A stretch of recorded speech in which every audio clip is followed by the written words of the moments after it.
It is a problem. I think it is, and you've put in some answers there, which hopefully will be followed, and something that we can take over as one of the messages from this conference. Thank you, Dr. Abdul Hayy, and much appreciated your time. Thank you. Welcome. Thank you so much. Thank you. I appreciate it. Assalamu alaikum. Our next speaker is with moving gear a little bit, but a very, very important topic that for a while people have been ignoring it, but I think now it became a very important issue, and hence we're delighted to have Professor Anna Georgiopoulos from the US. She's going to talk to us about the impact of depression, anxiety on individuals and families living with cystic fibrosis. Professor Georgiopoulos is an assistant professor of psychiatry at Harvard Medical School and consultant psychiatrist at Mass General Cystic Fibrosis Program in Boston. Dr. Georgiopoulos.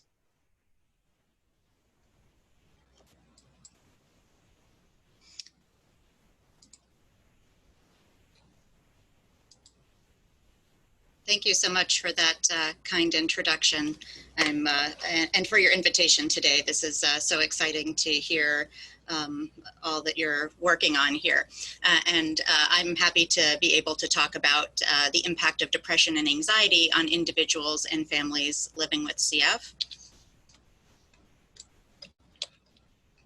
These are my disclosures: support from the Cystic Fibrosis Foundation and Dutch CF Foundation, Johns Hopkins, and Vertex Pharmaceuticals, and I will be talking about off-label use of medications today. So here's what I'd like to cover. First, to talk about just how common depression and anxiety are in adolescents and adults with CF and in parent caregivers of people with CF. Then to talk for a moment about the impact on health outcomes and what are we doing about that? To talk about the international guidelines that the Cystic Fibrosis Foundation and European CF Society have developed for screening and treatment of depression and anxiety in individuals with CF and parent caregivers, and with a special focus for a moment on procedural anxiety, and then to talk about guideline implementation and share some resources. So first, to talk about the prevalence of depression and anxiety in cystic fibrosis. This data is from the TIDE CF study. This was an international study of 9 countries, Europe and the US, where people with CF ages 12 and above and mothers and fathers of people with CF were screened with a cross-sectional one-time screening for depression and anxiety with self-report forms. And you see here that, that the rates are quite high. Adolescents in this study had 10% had depression, 19% of adults had depression, and look at the mothers and fathers here. So 31% of fathers, 37% of mothers. And for anxiety, even higher, 22% of adolescents, 32% of adults, 36% of fathers, and 48% of mothers with clinically significant levels of anxiety. And so this was really a call to action. These numbers are 2 to 3 times what we would expect in community samples.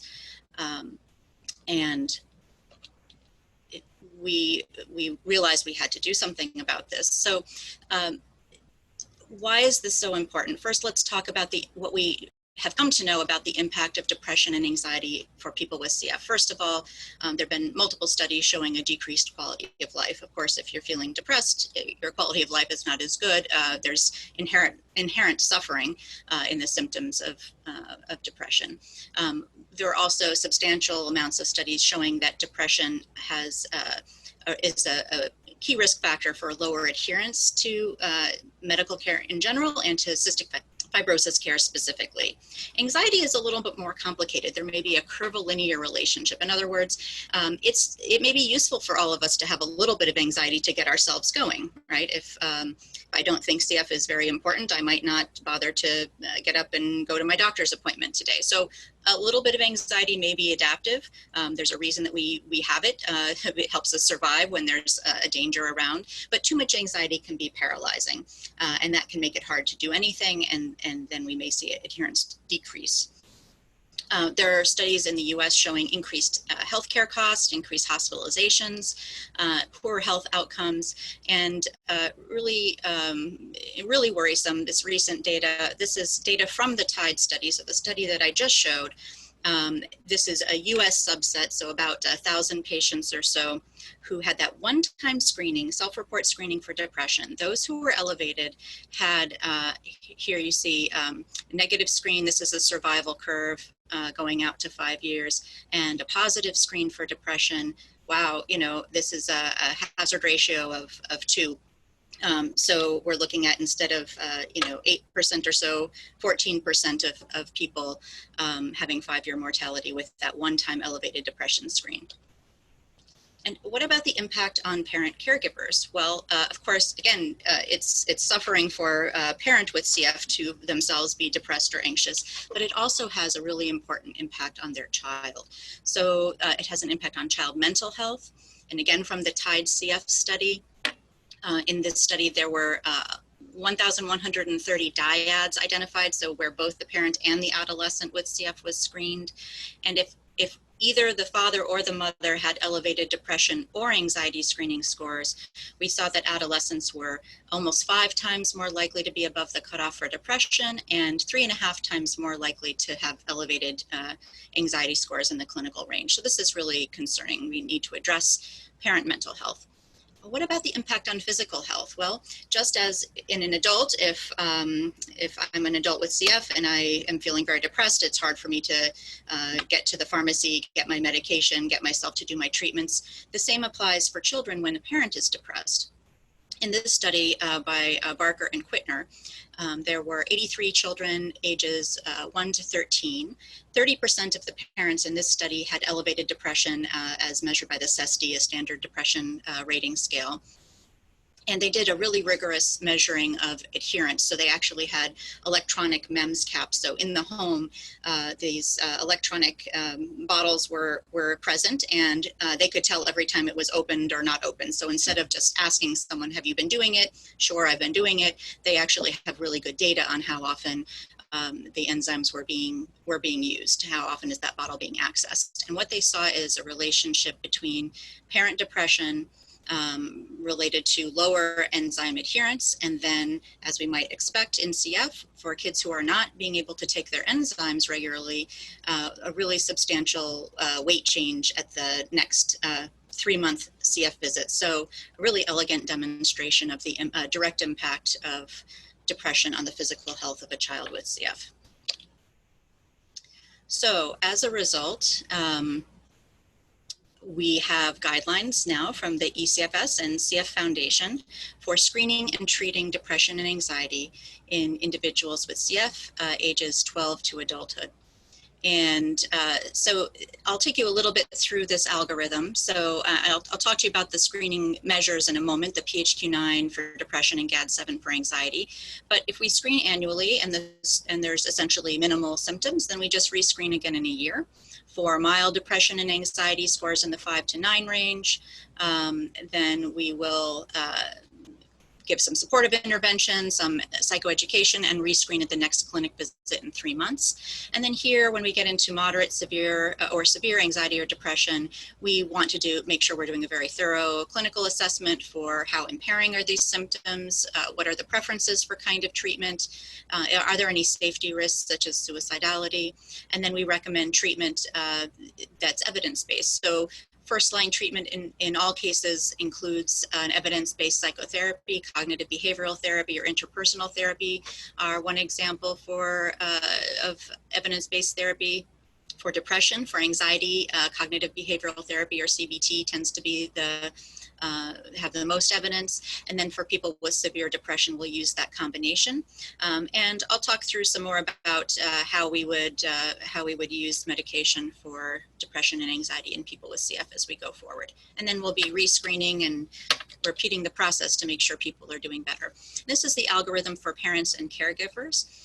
So again, we're screening annually. If no symptoms, we can screen again next year. If there are mild symptoms, we're going to be giving supportive interventions.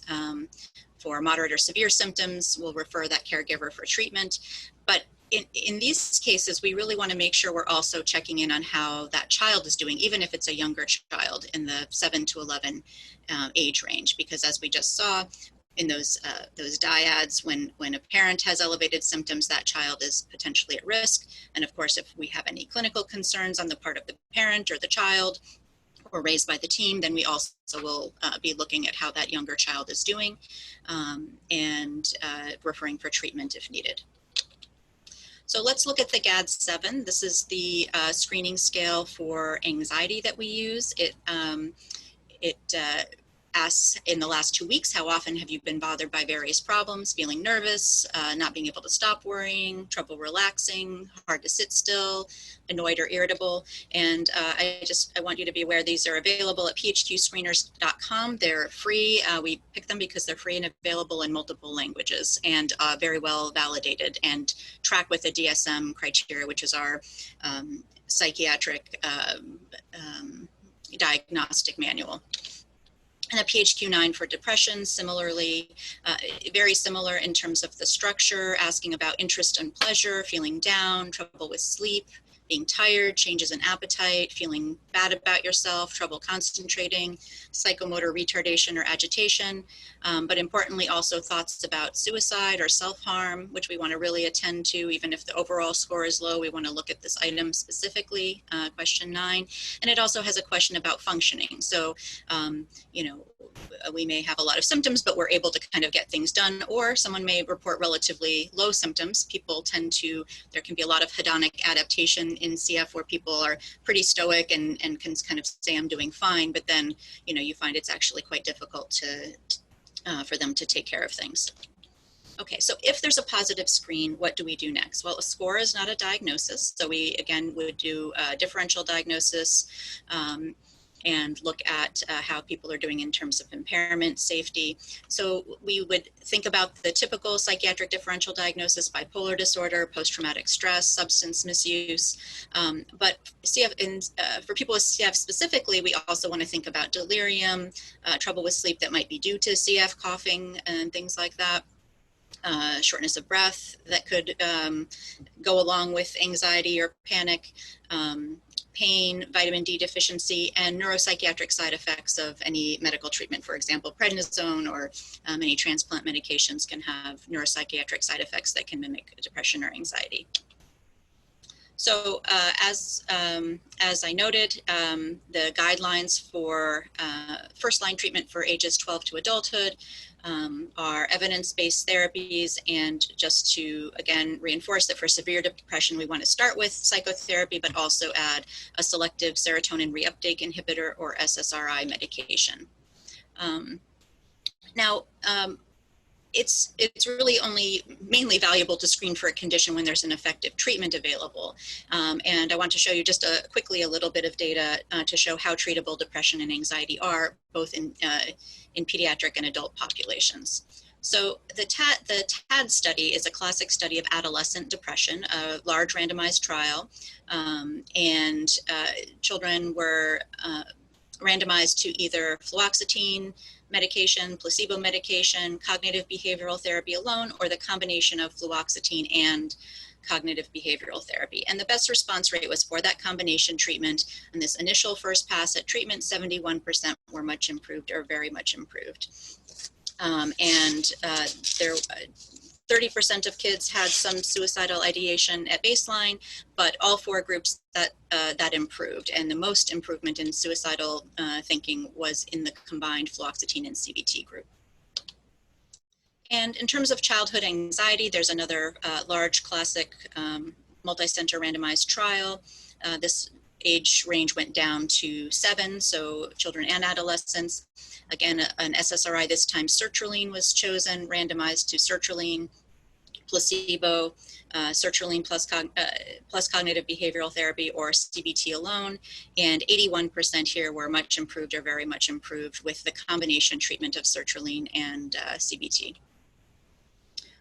So which medicine would you choose? Well, the recommendations in the guidelines are for citalopram, escitalopram, sertraline, or fluoxetine for most patients who are adolescents and adults who need pharmacotherapy, but be thinking about monitoring for how well they're working, adverse effects, drug-drug interactions, and anything about medical comorbidities that might change what you do.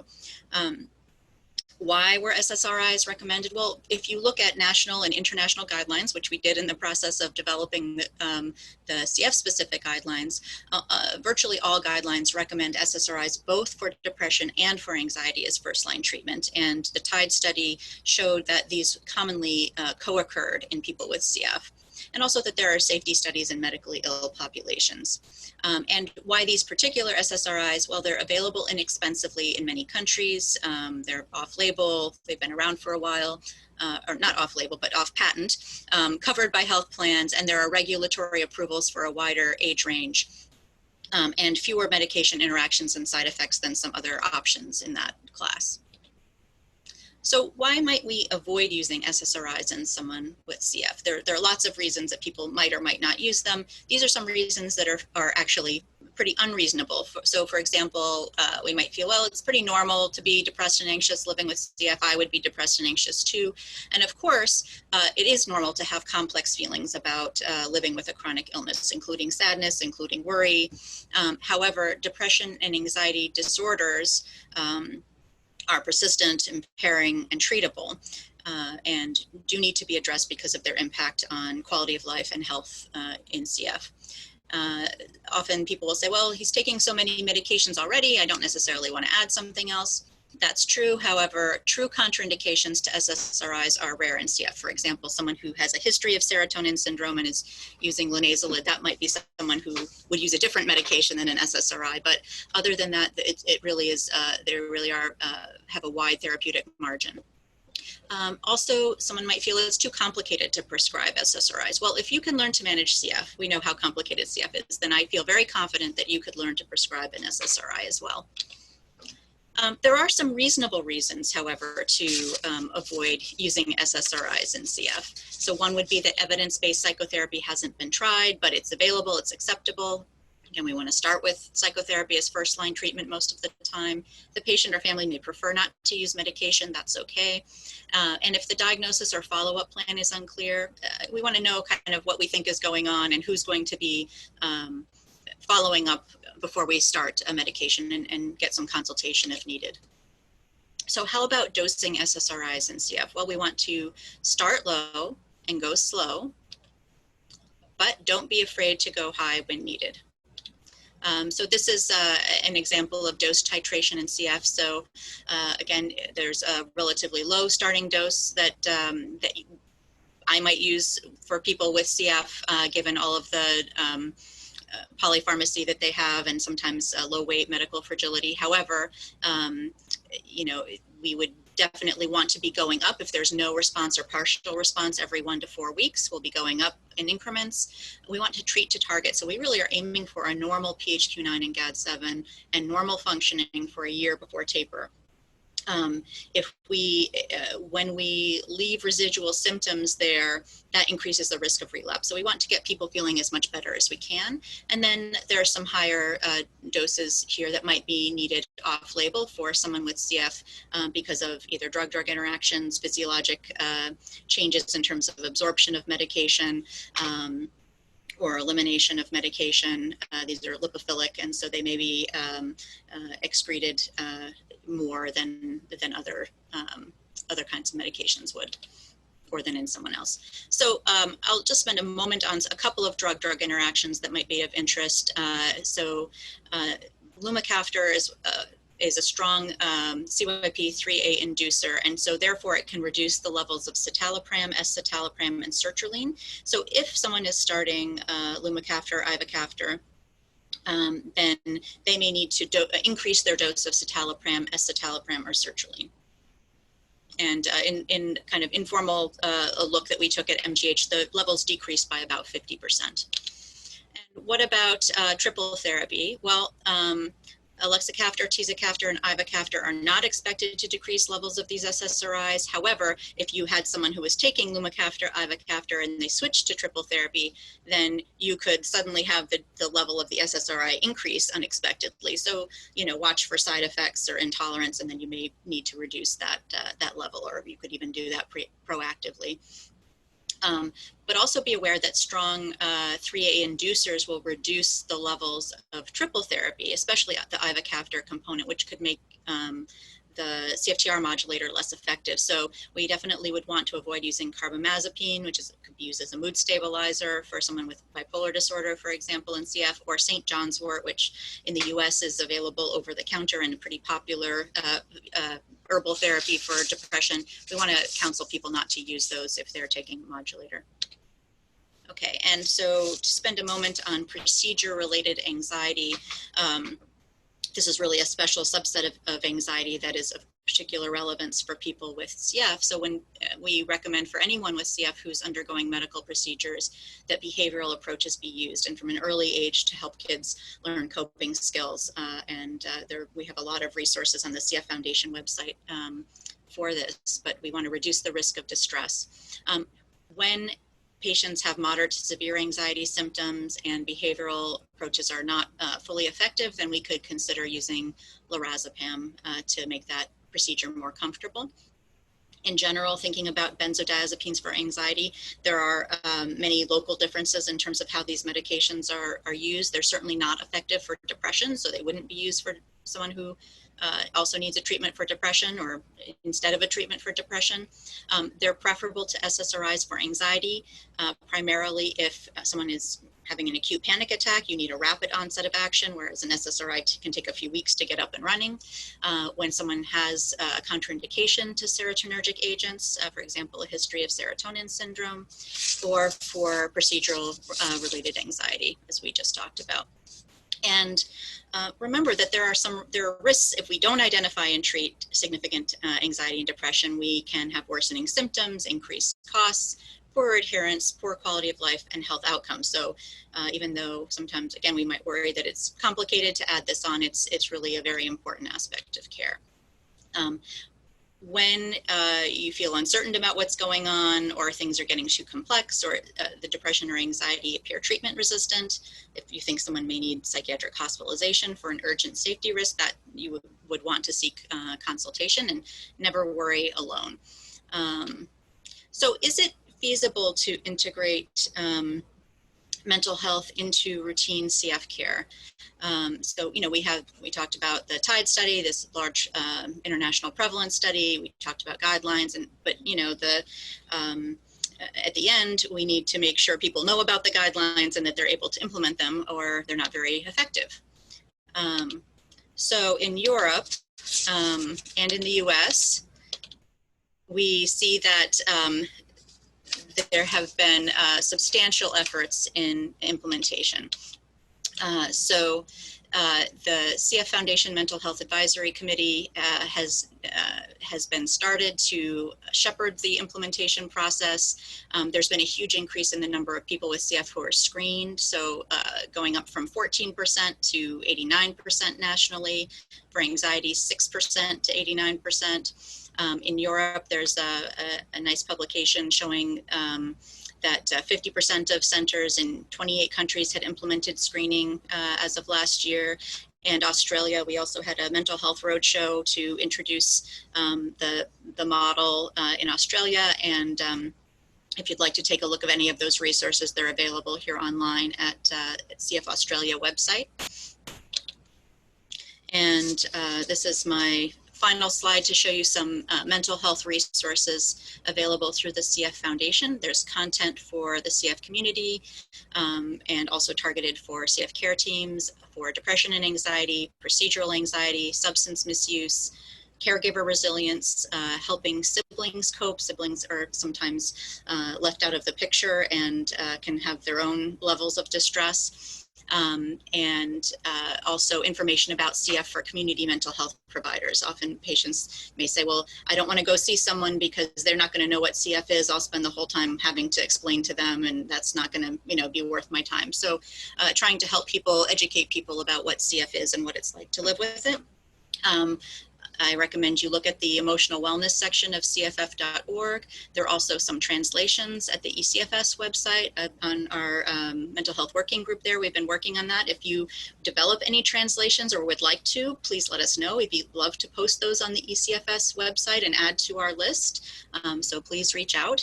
And you can contact mentalhealth@cff.org for any questions, and we can kind of help direct you how to access resources. And I recommend that anyone who's interested in this area join our CF Psych listserv, which is an international listserv for these kinds of questions.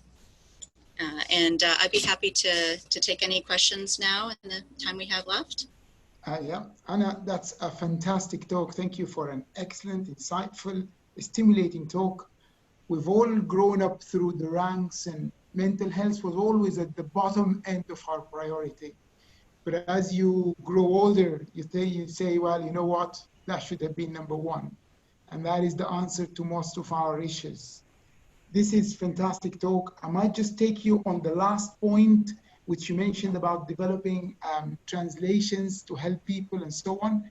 I think if we were to have one action point out of this Congress, maybe if we start some links with different societies in the region, Arabic speaking, different language speaking, etc., to try and foster that link, because I have to admit the knowledge about this issue would be very minimal, and it's always considered, we have a lot of challenges, but it's always considered way down at the bottom end of the rank of things. Yes, one question, sorry, Adi.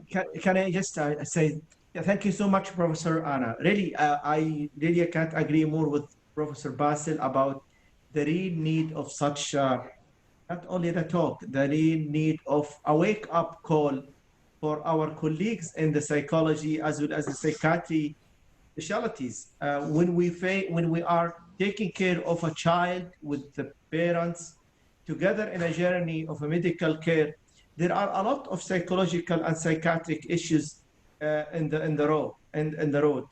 And sometimes when we refer these patients to the psychiatrist who is not really interested or knowledgeable about the disease, probably there will be more harm than benefit. So we really need such a training programs for our psychiatrists, psychologists, and to deal with these patients who are really sensitive.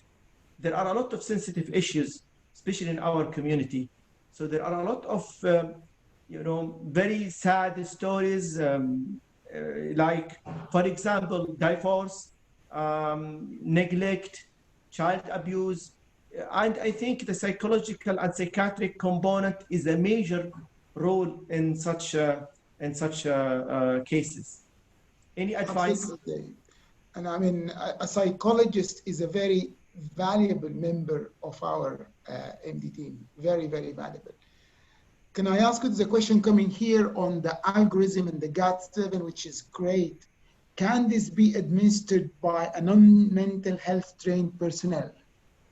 Well, yes, so it's a self-report tool. The main thing is you want to make sure that you have someone available to respond. When we survey patients and caregivers, both in the US and Europe, one of the things they say is a lot of them said, I would have liked to have more of a conversation, like that mental health is really important to me. You can see actually some of these results on the ECFS Mental Health Working Group website, some of the preliminary results, and we'll publish them as well. But 95 or something % said this is really important. And then those who were screened, some say, I wish there were more of a conversation. So to be able to say who's going to talk about what someone's experiencing, if these issues of divorce or abuse, or kind of what are the psychosocial stressors that might be leading to these issues come up. But in particular, if that question 9 about suicidality, what we don't want is someone to fill it out and then you find out, after the clinic is closed, you take a look, you say, uh-oh, there was a, elevation here. So what's your process to look at that and make sure you're able to address it in real time? But we have, there are training programs. There's a short 30-minute training for the Columbia Suicide Severity Rating Scale, where any kind of layperson can be trained to respond to those questions. We have all kinds of resources. We have a mental health screening quality improvement toolkit. So any team that wants to get started on something like this, we've developed resources for teams to think through the process of, before I start this, what do I need to have in place so that I can do this in a way that is going to be effective.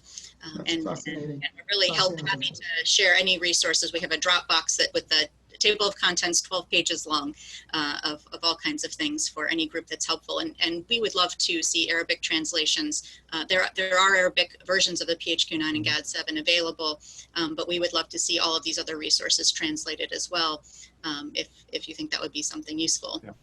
Following this session, we'll have a family day, and that might be a forum whereby we can introduce this to families and see if they can take that on. Yeah.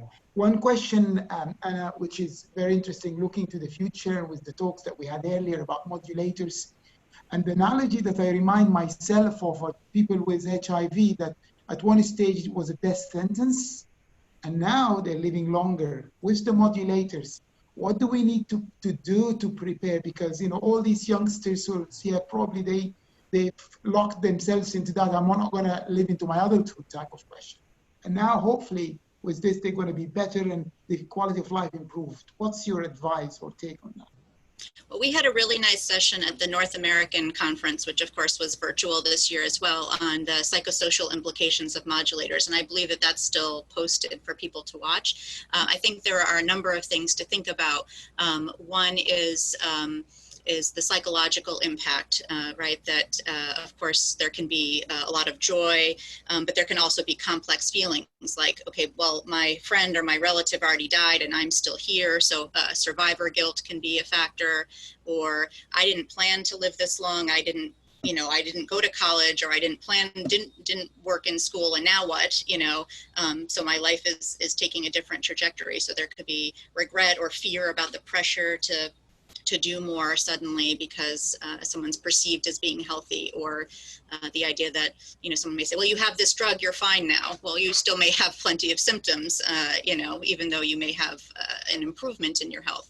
And then we don't really know if there's any physiologic impact. There have been some reports of changes in sleep, anxiety, mood with people taking modulators. And so we need to kind of keep an eye on that as well. Some of that may be related to drug-drug interactions that I talked about, but some of that could be something else.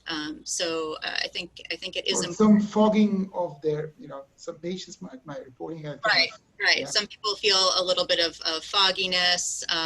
There can be body image issues that come up, right, for kids who are suddenly used to, at least here, kids like to be really skinny, and then suddenly they're gaining a bunch of weight and they're actually healthier. But how does that feel if they're used to seeing themselves as someone who is not, who is really skinny?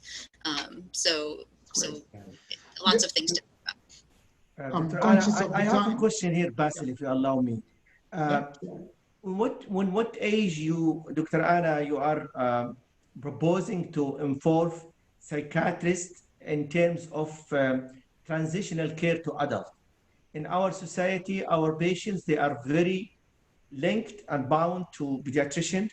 So it's like a major trauma, major insult when you are deciding to transfer them to the adult. So what do you suggest, at what age you propose to involve psychiatrists? Well, I think that it's a complicated question. I think psychiatrists can be involved at any age for any reason, right? Newborn screening is a very stressful time for parents. And so actually you're setting the stage for transition as you have newborn screening and diagnosis. How do you understand this diagnosis? What's the role of everyone going to be?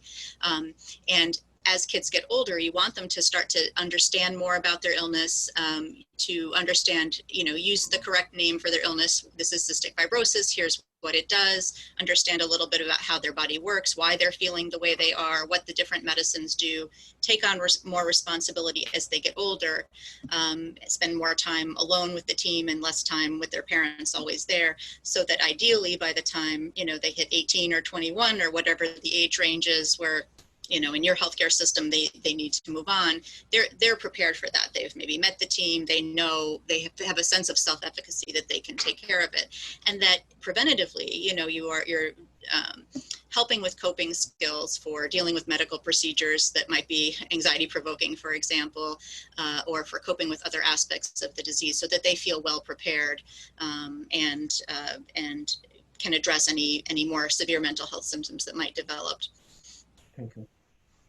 And obviously, another thing which is probably considered as a taboo in our culture is obviously the sexual health, particularly for boys as they mature into this, and now it's the modulators and infertility and all that. So, I mean, it is obviously a big challenge. There's, I have to admit that the attendance is being kept up till the last minute. So I think I would like to thank our attendees for being here with us. It's a Friday in our kind of that part of the world, and it's a holiday. So I'm delighted that many people could attend and give us their time. Thank you very much, Hannah, for an excellent talk. We're delighted to have you with us, and hopefully once the world returns to some form of normality, we'll be able to see you in our next Congress face to face. That would be lovely. Thank you so much, Hannah. Nice to see all of you. Thank you. Professor Harbi.